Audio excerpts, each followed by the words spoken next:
Okay, students, before we are going to study today, I will sing a song for you. Okay, buat yang baru dengar, nanti kalian ikutin. Bagi teman-teman yang sudah dengar, yang masih ingat lagunya, silahkan kalian ikuti ya. Oke, kita akan nyanyi. Ini adalah lagu yang pernah kita nyanyikan bersama di kelas. Hello, hello, hello, hello, how do you do? I'm glad to be with you, and you, and you, and you. Hello, hello, hello, how are you? I'm fine, and how about you? Oke, ya, anak-anak, mudah-mudahan meskipun kita tidak bertemu muka, bertatap wajah, semoga tidak mengurangi pelajaran kita hari ini ya.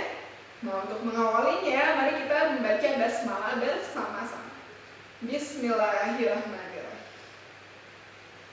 Okay, students, today we are going to study about pronoun.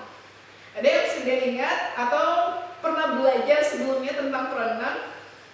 Kalau sudah, alhamdulillah, berarti ya nanti kita akan mengulang lagi. Tapi kalau belum, kita akan memberitahu pronoun dalam bahasa Indonesia artinya adalah kata ganti.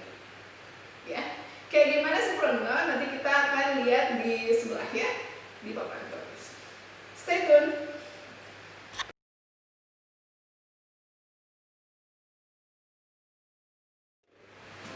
Oke, kita akan belajar tentang pronoun. Tulisannya seperti ini ya. Ya, nah anak-anak, pronoun dalam bahasa Indonesia artinya adalah kata ganti. Nah, kata ganti ini adalah kata yang digunakan untuk menggantikan kata benda. Ya, jadi yang digantikan kata benda atau untuk mengganti kata yang sudah diucapkan atau sudah dituliskan sebelumnya. Ini adalah pronoun.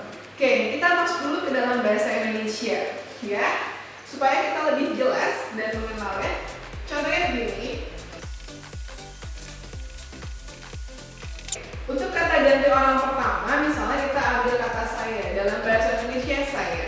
Banyak kata ganti untuk saya dalam bahasa Indonesia. Ada aku, tapi aku biasanya tidak formal ya. Kemudian untuk menggantikan orang pertama, kita bisa ganti dengan kata yang lain dalam bahasa Indonesia. Misalnya kita lihat di Ambon. Orang Ambon bilang saya bukan saya, tapi mereka bilangnya beta. Ya. Kemudian masih banyak lagi. Nah, ini yang disebut dengan kata ganti. Oke, kata ganti ya, orang pertama. Oke, selanjutnya di sini ada komaria. Komaria itu adalah nama orang. Nah, kata komaria ini bisa diganti dengan kata dia. Ya, dia. Dia merupakan pronoun kata ganti. Sampai itu jelas dalam bahasa Indonesia? Jelas ya. Oke, kita akan masukkan ke dalam bahasa Inggris. Kata saya untuk subjek itu apa nih ya? Subjek itu adalah pelaku, adalah I. Kenapa ini merupakan kata ganti subjek? Karena di sini sebagai pelakunya, ya. Saya seorang guru. Dalam bahasa Inggris, I a teacher. Oke, perhatikan dulu, ya. Dalam bahasa Indonesia, saya seorang guru ini benar, ya. Meskipun semuanya adalah kata benda, saya merupakan pronoun kata benda, kata ganti untuk orang. Seorang guru merupakan kata benda. Tetapi ternyata anak-anak, ya, ketika dirubah ke dalam bahasa Inggris, I a teacher, maka ini menjadi kalimat yang salah, ya. Kenapa ini salah? Karena syarat di dalam bahasa Inggris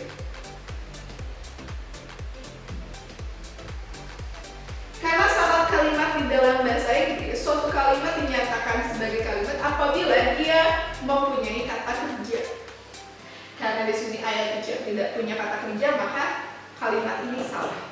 Ya, ini dalam redaksi tulis. Sekali lagi dalam redaksi tulis. Beda dengan redaksi lisan atau tuturan. Kalau tuturan mungkin benar, tapi kalau redaksi tulis ini salah. Nah, maka apa yang seharusnya kita lakukan adalah menambahkan kata kerja. Oke, kita ganti spidol. Maka seharusnya ini harus ditambah kata kerja. Ya, kata kerjanya kita ambil kata kerja bantu.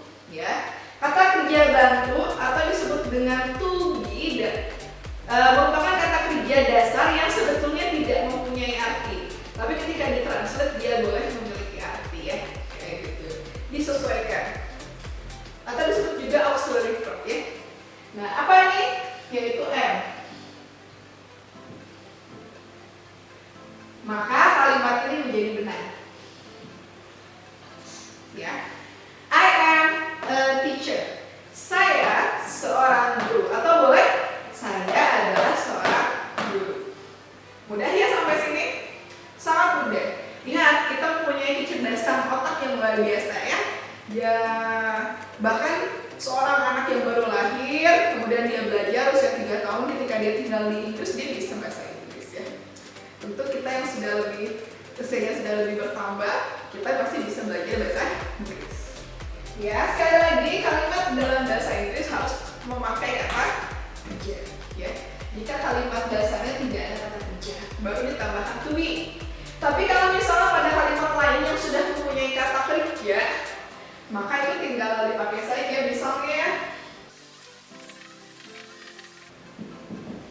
Misalnya begini anak-anak, Karina menulis sebuah surat.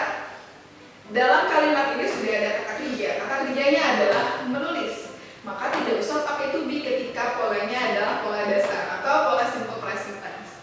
Langsung saja ini kita translatekan. Karina writes a letter. Karina menulis sebuah surat.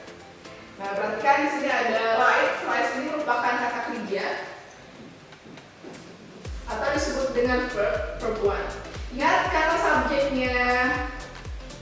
subjeknya adalah ketiga tunggal, maka di sini verbnya harus dikasih s. Ya, kayak gitu. Nanti kita akan belajar ini di materi simple present tense lebih lanjut. Nah, anak-anak, kita masuk ke pronoun lagi. Karina ini bisa kita ganti dengan kata she. She ya, artinya dia untuk orang ketiga. Oke, sampai sini jelas? Jelas ya. Nah, oke, kita akan lanjut ke to be dulu untuk pronoun subject, object, dan to be ya. Nanti materi lebih lanjut nanti akan kita sampaikan dalam bentuk PowerPoint. Oke? Coba kita lihat dulu di sini. Pronoun itu tadi kata ganti ya. Di sini ada untuk subjek. Kemudian ada untuk objek. Dan di sini ada to be. To be ya ada bentuk present. Dan ada dalam bentuk past. Ini pronoun dasar ya anak-anak, karena nanti di worksheet kalian tuh sudah lengkap sekali pronounnya. Ada 8 pronoun yang akan kalian pelajari ya. Tapi Miss akan membahas dalam materi kali ini adalah pronoun yang pertama atau personal pronoun. Ya, materi ini adalah materi personal pronoun. Oke, yang pertama untuk subjek ada kata I. Ya, ada I. Apa artinya anak I? Artinya adalah saya. Oke, kita pindahkan sebelah sini biar kita lihat artinya. Kemudian ada kata you. You artinya kamu. Kemudian ada kata we. We artinya kita. Oh iya, we bisa berarti kita atau kami. Dalam bahasa Indonesia beda ya antara kita dengan kami. Kalau kami berarti orang yang berbicara dengan orang yang di sebelah berbicara. Kami tidak termasuk pendengar, itu kami. Tapi kalau misalnya kita berarti termasuk orang yang diajak bicara. Kamu dan aku menjadi kita. Itu kita ya. Nah, kalau we itu bisa kami atau bisa kita ya. Selanjutnya ada kata they. Kemudian ada kata he. Artinya dia. Ini untuk pria ya. Kemudian ada she. Nah, ini dia untuk wanita. Dan terakhir adalah it. Untuk it itu artinya juga dia, selain manusia ya. Oke? Nah, ketika ini untuk subjek, sekali lagi subjek adalah pelaku. Jadi digunakannya ketika dia berfungsi sebagai pelaku.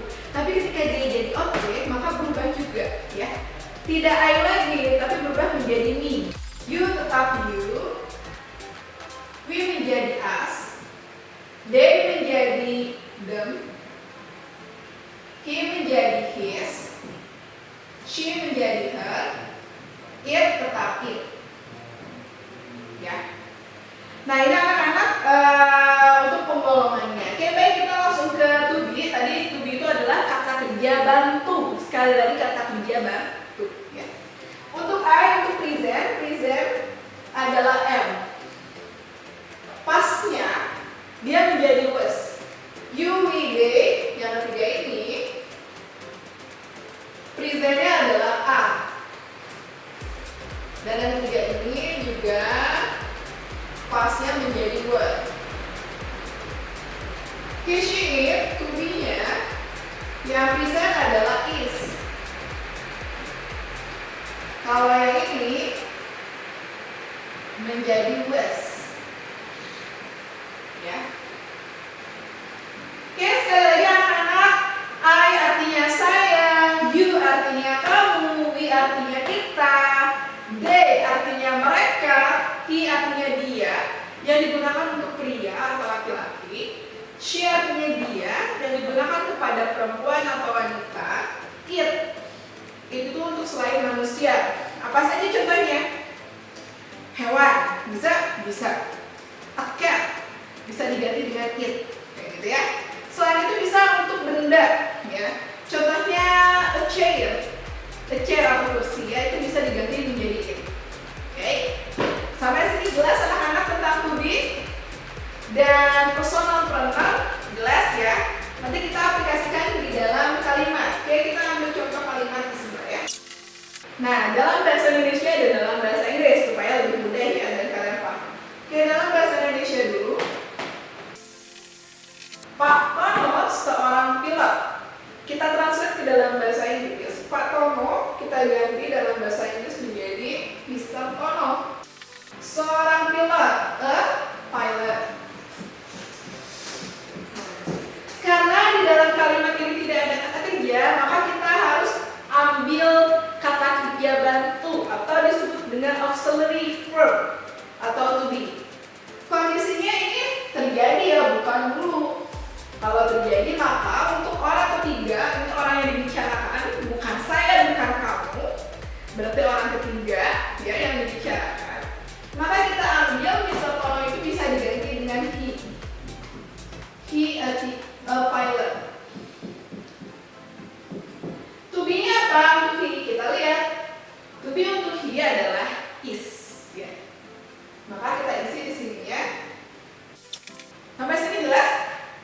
Jelas ya, mudah sekali ya. Oke, kita ulang. Pak Tono seorang pilot. Dalam bahasa Indonesia kalimat ini benar. Dalam bahasa Inggris dia harus pakai kata kerja bantu. Mr. Tono is a pilot atau he is a pilot. Gampang ya? Oke, kita lanjutkan bagi yang bagaimana nih kalau misalnya sudah ada kata kerja. Oke, kita ambil contoh yang sudah ada kata kerja. Contoh dalam kata kerja yang pertama tadi. Ini yang kedua. Mereka membaca beberapa buku. Oke, kita translate. Di sini sudah ada kata kerja. Kata kerjanya adalah membaca. Mereka ini adalah subjek. Yuk kita ganti dengan pronounnya. Mereka adalah they. Membaca dalam bahasa Inggris adalah read. Beberapa buku adalah some books. Karena kata bendanya beberapa berarti banyak ya, maka akhirnya dikasih s. Ya. They read some books. Ya. Mudah kan? Oke. Kita lanjut ya. Contoh yang selanjutnya. Bu Wati memberiku sebuah boneka. Jadi di sini kita lihat ada Bu Wati memberiku sebuah boneka. Di sini sudah ada kata kerja anak-anak ya. Sudah ada kata kerja yaitu memberi. Tapi ada ku, berarti di sini ada objek. Objek itu adalah seseorang yang dikenai tindakan. Itu objek. Kalau pelaku tadi adalah seseorang yang melakukan tindakan. Kalau objek sekali lagi adalah seseorang yang dikenai tindakan. Ya. Oke, kita translate. Di sini jadinya kita rubah. Buati berarti Mrs. bukan Mister, bukan Miss. Kalau Miss berarti masih lajang. Kalau Mrs. berarti sudah menjadi nyonya atau ibu-ibu ya kita bilangnya. Mrs. Wati memberiku artinya